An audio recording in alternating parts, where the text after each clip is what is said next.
Okay, so you're staring at your beautiful, lush, completely green lemon tree, and you're probably feeling a deep sense of frustration. I want you to know right off the bat, you're not alone. You water it, you give it plenty of sunlight, maybe you're even fertilizing it regularly. Visually, the tree looks incredible. It's pushing out these thick, glossy leaves, but when it comes to actual blossoms, nothing. Just absolute silence. It is literally one of the most frustrating things for a grower, mostly because you feel like you must be doing something wrong. But here's the thing, you're actually doing almost everything right. The tree just isn't getting the precise chemical signals it needs to reproduce. So, welcome to today's explainer. Today, we're going to completely demystify the biological triggers that actually make citrus trees bloom. And we're not just guessing here. We're going to dive into the exact science and reveal a secret ingredient that commercial growers quietly use to force those heavy, fragrant blooms year after year. By the end of this, getting your tree to flower won't feel like some big mystery or a garden gamble anymore. Here is our quick roadmap for this explainer. First, we'll hit the vegetative comfort zone, then the biological switch, followed by our secret ingredient, MKP. After that, we'll walk through a 5-step flowering process, uncover the golden timing tip, and finally, wrap up with avoiding common grower mistakes. Well, let's jump right into Section 1, the vegetative comfort zone. To get started, we have to talk about a really foundational concept in plant biology. A tree's #1 overarching goal is simply survival. If a tree is perfectly happy, if it has all the resources it could ever possibly want, it has absolutely zero reason to spend its precious energy on reproduction. So the big takeaway here is that a lemon tree that is too comfortable will not flower. When it gets consistent warmth, regular water, and a steady, predictable supply of nutrients, it enters this vegetative comfort zone. It just wants to keep pumping out leaves and branches.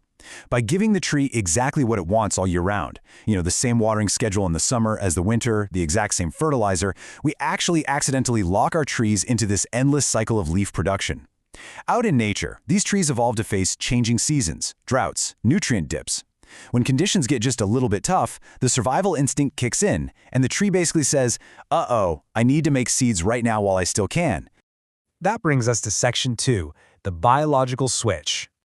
To figure out how we can mimic that natural urgency at home, we need to peek under the hood.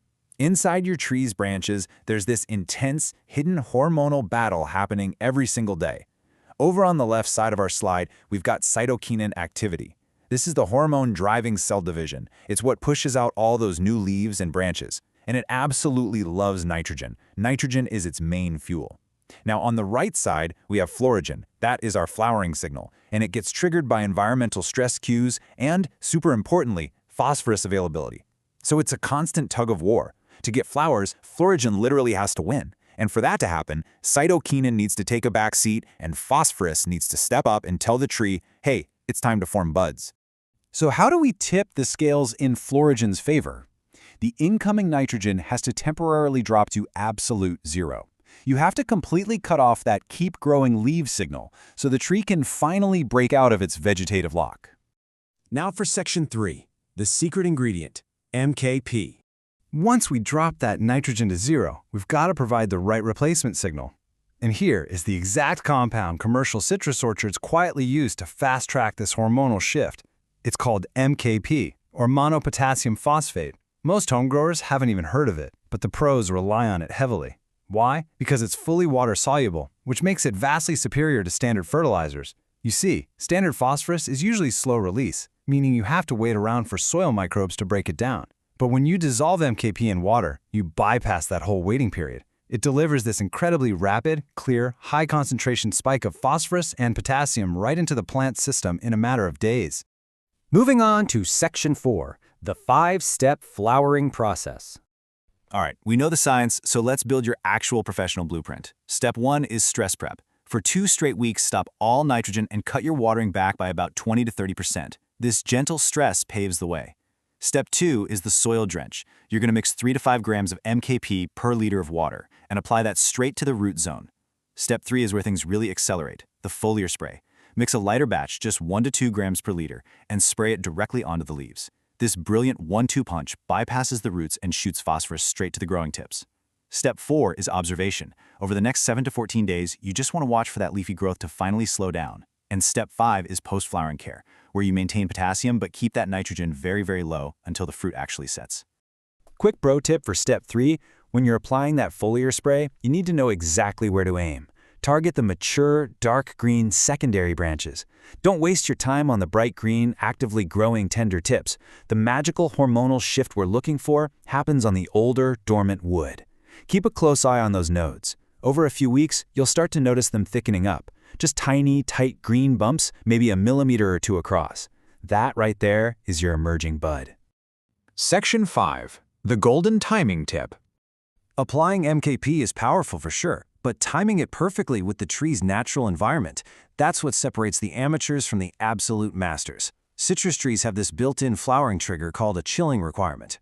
Basically, they want to experience temperatures below 15 degrees Celsius for roughly 10 to 20 nights. If you apply your MKP program right at the tail end of this cooling period, just as the weather is transitioning into warmer spring days, the results are incredible. At that exact moment, the tree's internal clock is already primed and ready for flowering. Hitting it with MKP then is like pushing on a door that's already wide open. You get spectacularly fast, reliable results compared to, say, just trying this randomly in the middle of a blazing hot summer. Let's wrap up with Section 6, Avoiding Common Grower Mistakes. Before you run out to the garden to start stressing your tree, we absolutely have to cover the pitfalls that can totally ruin your progress. Number 1, do not megadose the MKP. Stick strictly to that 3 to 5 grams per liter, or you will cause osmotic stress and shut the roots down completely. Number 2, and seriously, I cannot emphasize this enough, do not rush back to high nitrogen feeds the second you see buds. If you do, it causes something called bud drop. The buds will literally just fall right off before they even open. It is an absolute heartbreak and it's 100% avoidable. Number 3, never do your foliar spray in the midday sun or you'll burn the leaves crisp. Do it early morning or late evening. Number 4, don't quit if a really stubborn, older tree needs a second cycle next season to get the message. And finally, number 5, don't ignore basic root health or pests. MKP is amazing, but it can't fix a fundamentally sick tree. Just look at that incredibly stunning, fully open blossom right there. I want to leave you with this reassuring thought. The biology is on your side. The tree wants to flower. Once you learn to speak its chemical language, by cutting off the nitrogen, introducing just a little gentle stress, and then delivering that rapid MKP phosphorus signal at exactly the right time, getting gorgeous, fragrant blooms isn't a gamble anymore. It becomes an absolute scientific certainty. We've unpacked the exact science, revealed the secret ingredient, and given you the professional blueprint to finally break that vegetative lock. So my question to you is this. Which part of your lemon tree's comfort zone are you going to disrupt first? Are you going to cut back on the watering, or are you dropping that nitrogen down to absolute zero? Think about it, map out your plan, and take some structured action in your garden this week based on the science we decoded today. You've totally got this.